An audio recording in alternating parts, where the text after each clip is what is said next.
We are live, so welcome to Psyfeld. The discussion is focused on the episode The Revenge. So where would the group like to start?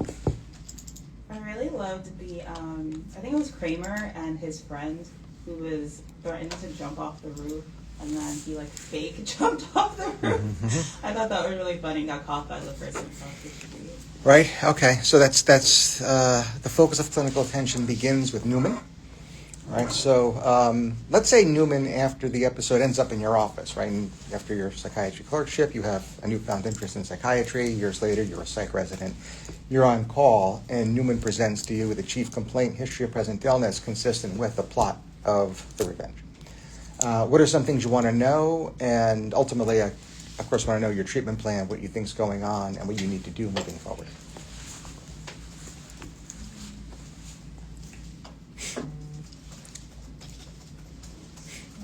Is Newman the man who was on the building? Yeah. Okay, yeah. So first I want to know if he has a plan, how serious he is about going through with it, and then his history, if he's ever attempted before, how, and then we can talk about his feelings, what's making him think about this. Yep. Not that it is actually contained in this or even prior episodes of the situational comedy, but a clinician, just to kind of put some clinical terms to what you just described, often inquires about prior suicide attempts, prior suicidality, and that would also include not only attempt, but intent and plan, right? So a three-parter under that broader term, suicidality. And then non-suicidal self-injury. And in the literature, and that's research included, these are behaviors during which there is not a clear intent to die, right? Non-suicidal self-injury. Let's say that Newman, again, not part of the episode, but now part of your clinical encounter. Let's say that Newman is vague with providing you some of the details about his prior psychiatric history, that you come to the conclusion, you render the medical opinion that there is likely some evidence of non-suicidal self-injury, but otherwise don't feel as if there is any history of suicidality or prior suicide attempts in particular. Okay? He also does not provide clinical evidence of ever having had a psychiatric diagnosis or being formally assessed by a psychiatrist. Right. So, what are your next thoughts in terms of aftercare plan or any treatment plan you want to put in place for him? I think, definitely looking at some of the suicide risk factors. He's male. I actually don't know how old he is in the show, but kind of seeing knowing asking about alcohol use to kind of get into those risk factors as well, how much support he has. Since he doesn't have an organized plan, that's not, kind of part of that picture, as well as some of the other risk factors like this, having no spouse or sickness. Yeah, and that's a great place to start. And again, I'll put words in your mouth because you just said it. Beyond establishing safety, you have to also assess risk, and they're not the same thing. Right, so the risk assessment is twofold. Number one is looking at the suicide risk factors. Those are the same risk factors for violence, in this case, violence towards self, and provide an overall assessment. Modest risk. An individual in your care in this situation will never be at zero risk. Modest risk, intermediate, high, and imminent. So think about them in 4 stages. After you discuss your assessment with your patient and perhaps even their family, then you look at the modifiable risk factors that contributed to your overall assessment and treatment plan for every single one of those modifiable risk factors. Right? Now, if the individual is not at imminent risk, you're going to have to make a medical decision as to where care is going to be provided. Is it going to be provided as an outpatient or at a level that is no less restrictive than an inpatient psychiatric unit?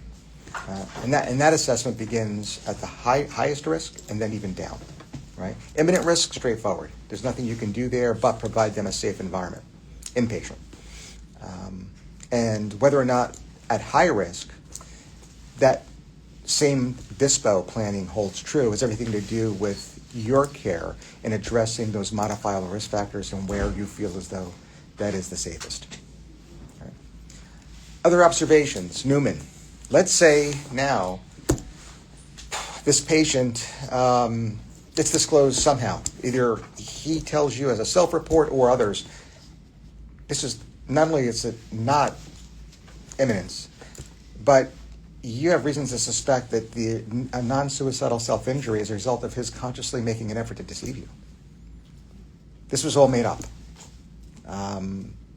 What about your differential now? And let's say your working diagnosis is major depressive disorder, which I think is fair. Right? Now, whether or not he'll meet criteria now, it's a separate discussion. But what's going through your mind now as a clinician?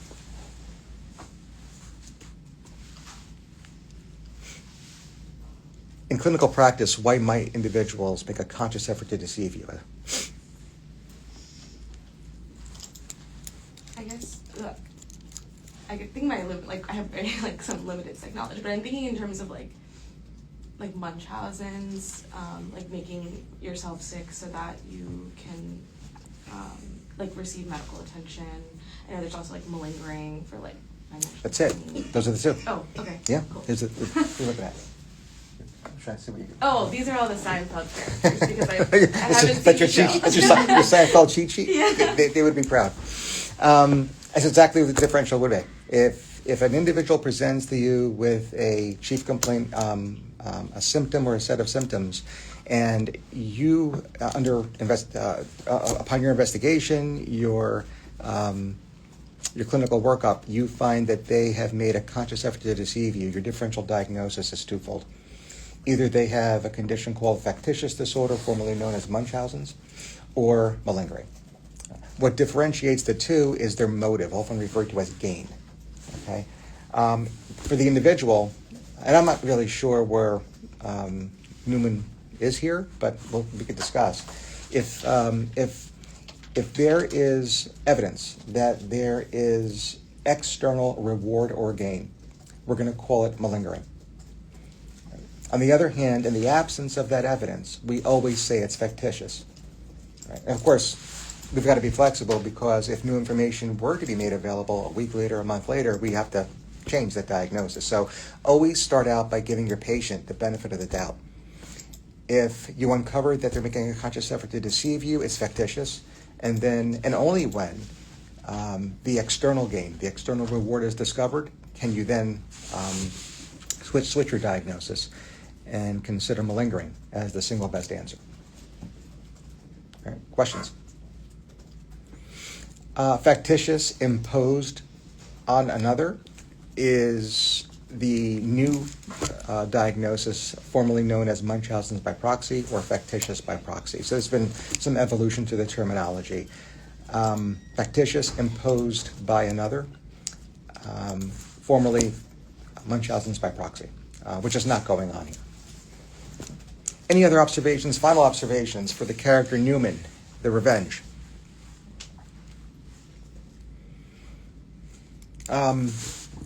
When the individual is making a conscious effort to deceive you, it's a very, very difficult practice in medicine to uncover either factitious or malingering, because as physicians, we don't go to medical school with the idea that we're catching people from lies. Right? We're there to actually provide them resources and help, and hopefully get them to feel better, even cure disease. So it goes against our oath. It just feels wrong to suspect that they're lying to you. So it's a very, very difficult condition, both are, to actually diagnose. For those who present with physical complaints, it's very difficult. When they present with psychiatric complaints, like I have a depressed mood, I have suicidal thoughts, it is even more difficult. Right? So that's just a clinical parole. You're probably not going to see that part on the exam, but it's very challenging. Other characters, the revenge. Who else caught your attention? George. Impulsivity. What's going on with George in this episode? He quits his job right at the beginning and kind of closes out his boss, and then he comes up with a plan to drug him, basically. Okay. ready to change jobs really easily. We see this with George somewhat in terms of impulsivity. I think to start, and again, this would be cheating because I would be taking advantage of those that are Seinfeld, that is the actual show's fans, versus those that are just watching it for the first time as new clerks to a psychiatry rotation.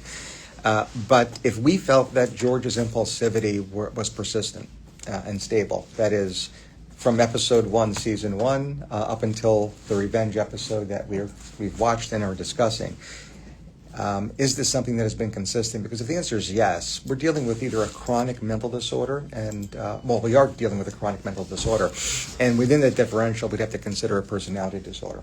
Okay. That said, I think if we were to use this as a prompt to discuss the personality disorders, the one thing I want to make sure that we're going to discuss in this morning's didactic are the 5 or 6 characteristics of all personality disorders. That way, when we talk about each individual personality disorder, maybe as soon as this afternoon, we've already taken care of those 6 characteristics that we know must hold true for any personality disorder.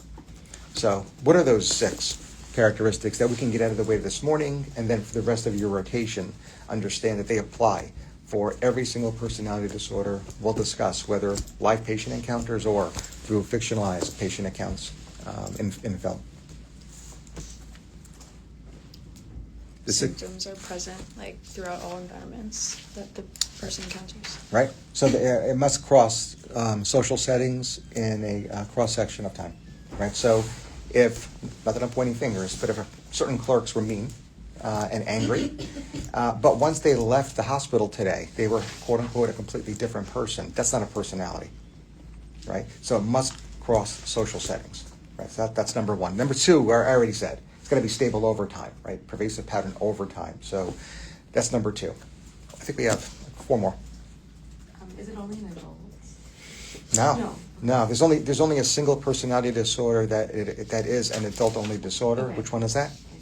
Yeah. Like substance use? Yeah. I mean, if you came, not that you would, but if you came into school intoxicated under the influence and your personality variables were intensified, even your attending psychiatrist should not draw clinical judgment on who you are, right? So it can't be due to the direct and physiologic effects of a substance. 3. Medically induced? Like medically induced? Similarly, the characteristics cannot be due to the physiologic effects of an underlying medical condition. Even when we have a cold, sometimes we just have a different personality change. That's not a personality thing, right? So that's 4. 2 more.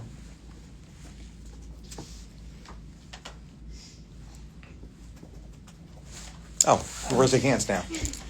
Not due to like another mental disorder? Yeah, I mean, during we think of underlying medical conditions, which is exactly true, but let's extend that to mental disorders as well. During acute illness, mania, we cannot render clinical judgment on who a person is, right? Because as soon as the manic episode, hopefully through treatment, improves, again, that individual will, quote, be a completely different person, end quote. We're not going to document that in the medical record, right? And then the final one is that it must be clinically significant, right? It must cause, like any other mental disorder, it must cause that its personality disorders cause clinically significant distress or impairment in functioning, like any other mental disorder. Well, there are some rare outliers, but we'll discuss them at another time. Those are the 6 characteristics that will apply to every single personality disorder. When we talk about antisocial, for example, whether it's later on this afternoon, whether it's next week, we will automatically attribute what we just discussed to that and every other disorder published in the personality disorders chapter. Okay? All right. Final thoughts? What other characters you want to discuss? About 5 minutes left. Oh, let's talk about the end scene. I mean, with George. What do you think George put in his boss's drink? Put in his drink? Yeah. He said it was like Mickey? Yeah, what's it, Mickey? Is it like a drug that would like diminish someone's like consciousness, or I don't know exactly what drug he put, but It's called chloral hydrate, right? These are different drugs, medications that can come up on shelf exams. You have to revisit psychopharmacology. Chloral hydrate is a non-benzodiazepine sedative. It's used, or was used, much more prominently, usually to induce sleep. But like a lot of these medications, can alter consciousness as well, especially at higher doses. And the effects on individuals can differ with regard to setting. And what I mean is if you're being prescribed it by a doctor, and hopefully in gaining the informed consent, the physician, before dispensing the prescription, tells you the likely benefits and potential side effects, that experience is going to be much different than if you actually had this put in your drink and are totally unsuspecting that you're taking it, right? Give me similar acting drugs, often referred to as club drugs, where people will be dosed, be under the influence, without their suspicion. Largely hallucinogens, right? So we could talk about hallucinogens. LSD can certainly work. Ketamine is another dissociative that could be used as a club drug. Ecstasy, club drug. Right? Of course, alcohol, but I'm actually talking about things that are even more unsuspecting. Right? Often referred to as roofies. Roofies usually applied to GHB, but certainly now as a more general term to cover all of the club drug effects. We could talk more about this as we look at different movies that may or may not actually have some of these scenes. Right? But it's definitely in this, and the Mickey is the chloral hydrate. Final thoughts? The revenge. No? The main guy, I still think he thinks he's better than him. I didn't change that after like 3 episodes. Not yet. He acts like everyone comes to him for advice, and he's narcissistic for sure. Yeah. I mean, the dynamics of this group are very special. These characters would not know each other if not for Jerry Seinfeld. So he is definitely the center and the core of this friend circle, no doubt about that. And even beyond the group dynamic, there are individual characteristics. I mean, and we probably don't see Mr. and Mrs. Seinfeld as often as we do Mr. and Mrs. Costanza, George's mother and father. I do think there are more episodes, but Jerry's parents are in several episodes, and you could even begin to see the root cause of why Jerry feels the way he does about himself, the way his mom treats him, even as an adult. You can see the way he treats Kramer. I think you can see it in that. And Jerry's feelings towards his mom, now probably unconscious, drive his relationships with women too. Right? That's strictly Freudian. That's Oedipal, and it's real. Right? And it's definitely portrayed. Is depicted through the main character that is the character of Jerry Seinfeld. All right, we're going to stop it here.